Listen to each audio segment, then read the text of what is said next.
Okay. Okay. Disclosures. Are you familiar with CROA's disclosures? No. No. All right. So here's what CROA says. Now we're not talking about your state. Again, we're talking about CROA. There is one particular disclosure, which is called the Consumer Credit Files Right disclosure, that you have to give your client up front before they sign the contract. So before they sign the contract, you have to provide them with this disclosure. Okay. Now, this disclosure is already included in the contract, the credit analysis, and it's included in the restoration agreement that I gave you. Okay. All right?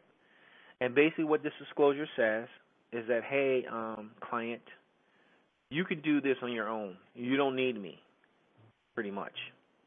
That's what the disclosure is saying, that you have a right to repair the credit on your own, and you don't need a credit repair company. And you can do it on your own, and here's how you do it. Okay. And if you want to know more information, just come to the Federal Trade Commission website. So in a nutshell, the FTC wants you to tell the client that before the client gives you any money, that they can do this on their own. Okay. And most consumers read that, but they don't. They don't care. Right. They still don't want to do it. No. You know? Yep. They still don't want to do it. You can give them disclosures until they're blue in the face. Right. And they're still not going to do it.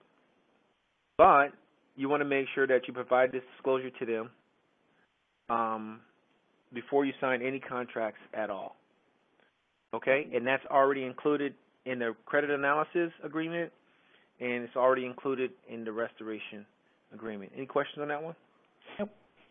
Nope? Okay. Notices on right to cancel.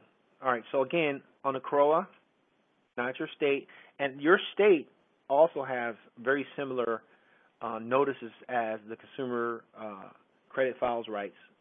So you have to pay attention to that too. So when you talk to your lawyer, ask them about the disclosure section, because your state may say you have to do disclosures also for your state.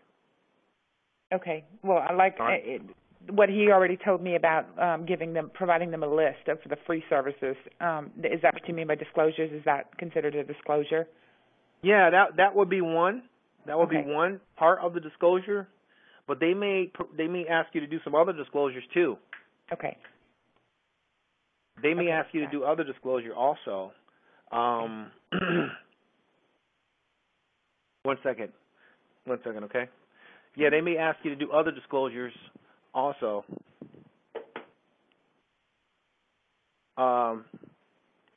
You just have to pay attention to that when you're reviewing your state law, because your disclosures for your state will match the disclosures for CROA. So you don't want to put all of those disclosures, CROA's disclosure, and your state disclosures in the contract, because it'll be too much work for your consumer. Okay.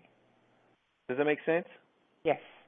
So what you want to do is you want to look at your state disclosure. So, say, for example, if your state disclosure is saying you need to give your customer a list of all of the places where they can, what was that list again? Get free consumer, whatever it is, consumer counseling or something like that. I have to actually provide the list of companies and a phone number. Right. So, yeah.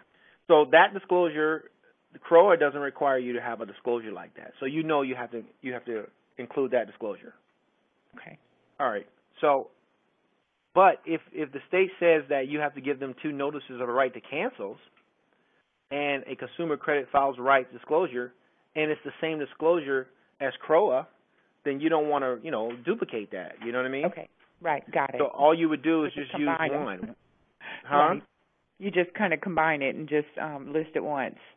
Yeah, you would use one or the other. You would use CROA's or you would use the state's. Okay. Got it. All right. So, and then you can ask your attorney about which one you should use. My advice to you on that one is I would use your state's. Okay. Your state notices of cancel, right to cancel. Okay. And also your state contract requirements, and I think we talked about that.